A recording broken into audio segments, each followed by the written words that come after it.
fight was fixed. But the bottom line is the people do know now. They're not living in denial. And so the globalists want to shut down free talk radio and the internet, but also taxes on TV, taxes on advertising.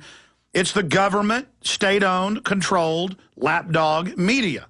And, of course, most media will pile on to be cronies and get their tax exemption.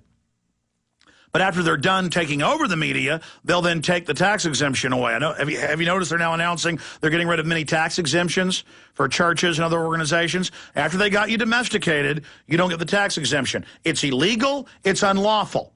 But, hey, it's illegal and unlawful to have the government running health care or to have the federal government involved in gun control. This stuff's all unconstitutional. It's illegal for the government to steal tens of trillions of dollars and give it to foreign banks and then tell you, the Congress, the people's representative, that they won't tell you where the money went. So I'm reading this editorial, FTC floats drudge tax. Journalism can't reinvent itself without government help. And it goes on, a 5% tax on consumer electronic devices such as iPads, Kindles, laptops. So a tax on knowledge. And it goes on, and it says taxes levied on radio, television, spectrum, advertising, and cell phones. You know, they love those hidden taxes. You ever get your cell phone bill and there's all these added fees to the state and the feds, and, you know, one of them, Al Gore, got passed decades ago. This is how they rip you off. And then they give it to their own quasi-government media, like the Obama girl. The conflict of interest in having the government pay or contribute to a newsman's salary could not be more obvious. Reporters and columnists would have little incentive to offer critical analysis of tax incentives that might mean a boost in their pocketbook. Once Congress has the power to fund the news, it can at any time attach strings designed to promote certain viewpoints in the name of fairness, of course, which they're already proposing. Each year at budget time, the Fourth Estate would scramble to be worthy in the eyes of Capitol Hill for increased support. It is hardly a surprise that the heavily subsidized national public radio frequency presents issues in a way favorable to Washington's tax and spend agenda. Yeah, no kidding. So in the age of media, and in the age of thousands of choices, we need the government to tax it and run it and have a government megaphone through the media. And they now admit what I told you 15 years ago. They call it behavior placement. And you watch any Hollywood movie, big budget movie, you watch any TV show, it's all anti-gun, anti-family, pro-world government, pro-vaccination, pro-surveillance, pro-police state, anti-homeschool. It's on record. 8 years ago, the Congress talked about tens of billions being spent for fake news. The General Accounting Office and others said it was illegal that Bush was doing that. Obama has gone to levels never before seen, where ABC and NBC and CBS have been on record saying we've handed programming over to the White House for their messages. Ladies and gentlemen, all over the country, they train kids that the earth is dying and that developments kill bunny rabbits, literally. They show images of bunny rabbits with their heads cut off, and then children cry when they see a house being built and come home and tell their parents don't take a hot bath and boss them around and tell them don't run the water while you brush your teeth. They're taking your children away from you. It's total brainwashing everywhere. Self-respecting journalists must reject the tempting government bribe as the FCTC brings its proposals to a roundtable discussion scheduled for June 15th. When it comes to the media, consumers lose most when government suppresses innovation in the name of saving old business models. So, the New York Times is on the verge of collapsing. The San Francisco Chronicle is on the verge of collapsing. All these other big papers are collapsing. Folks, if those papers gave people the news and information they wanted, they'd be doing great. Okay? People, and of course, Rupert Murdoch has said this. He's going to subscriber-based, and he'll be able to have a good model. But the truth is that people don't want this government brainwashing, but regardless, it's illegal. The government does not control the media in the United States. Yes, they do in Zimbabwe. Yes, they do in communist China to a certain extent. This is more draconian than even that. And I wanted to add, the Cybersecurity Act that's passed the House and in the Senate states ISPs, internet service providers with over 100 customers, will be under full federal control and will have EAS Homeland Security control boxes in their switches, and you will pay for it.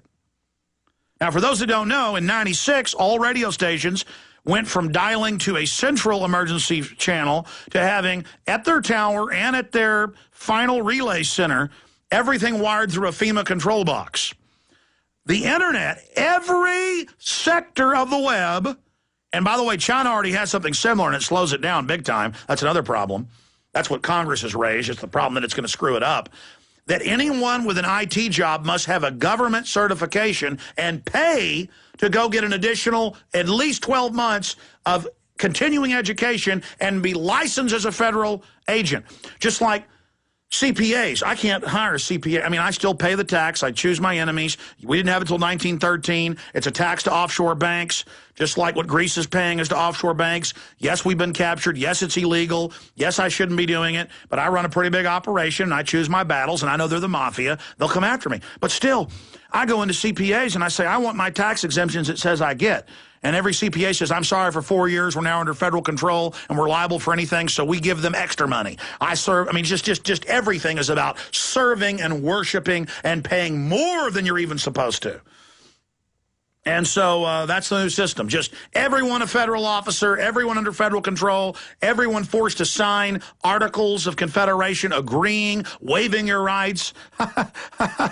and hundreds of federal and international officials and Time Magazine and Newsweek and the New York Times saying, we want to shut the old web down, have Internet 2 with only approved websites. Oh, it's coming. And they're already building the new hubs that we won't be allowed on because we're kicking their butts. It'd be like an NFL team that always won the Super Bowl. They might just finally disqualify them. It's like a rollerball or something where they say, you know, Houston isn't allowed to win anymore. You're not allowed to win, Jones. You're not allowed to kick the butt of the New World Order. You're not allowed to expose and rout the media. You're not allowed to have 3 million visitors a week to your websites and growing exponentially because they have seen the math. They have seen the numbers. Folks, I have moles in Bilderberg. It's in the London Guardian what the moles have reported. The Guardian was in there hours after they shut the resort down. Security threw them out, but not before they were walking around saying, we are scared of Alex Jones. He isn't coming, is he? Oh, my gosh, you should have seen him bull harness. They're so scary. These people are scared to death of the truth. They know the crimes they've committed. They know what they've done. They understand what they're up against. They understand we're committed. They know we're not going away. We know that we can beat them. And they know that we know their game plan. Oh, you know, I'm going out to break here. And I may not even take calls today. I usually take calls, but I really got a lot I want to cover. And we have this, you know, what did I tell you? In January of last year, that's 18 months ago. What did I tell you 18 months ago? It's on record. Podcasts are there. The articles are there. The video cast is there. Because I had emergency managers call me from Indiana. And I had the Indiana newspaper on. And people called me from upstate New York. And I was sent the Bureau of Cemeteries internal secret documents that were confirmed to be real. Later, by the national news. Just like we've broken thousands of other major reports because we get this the intel.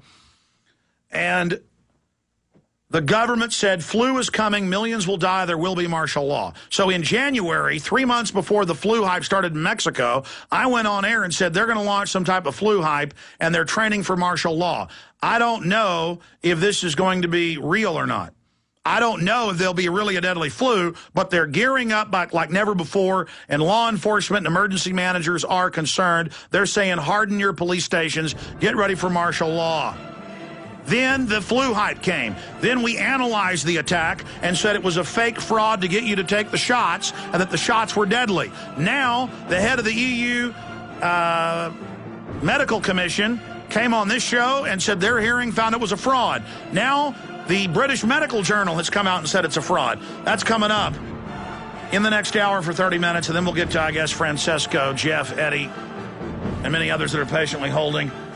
I'm a filmmaker, I'm a syndicated radio host, and I run Infowars.com and PrisonPlanet.com, and I bleed deep red blood, and I love freedom, and I love humanity, and I know you do as well, and I know we can beat these people together. They wouldn't be trying to shut down our free speech and overthrow the First Amendment if we weren't absolutely routing this scum. We can win together, but the battle is now joined. Stay with us. Transmission continues.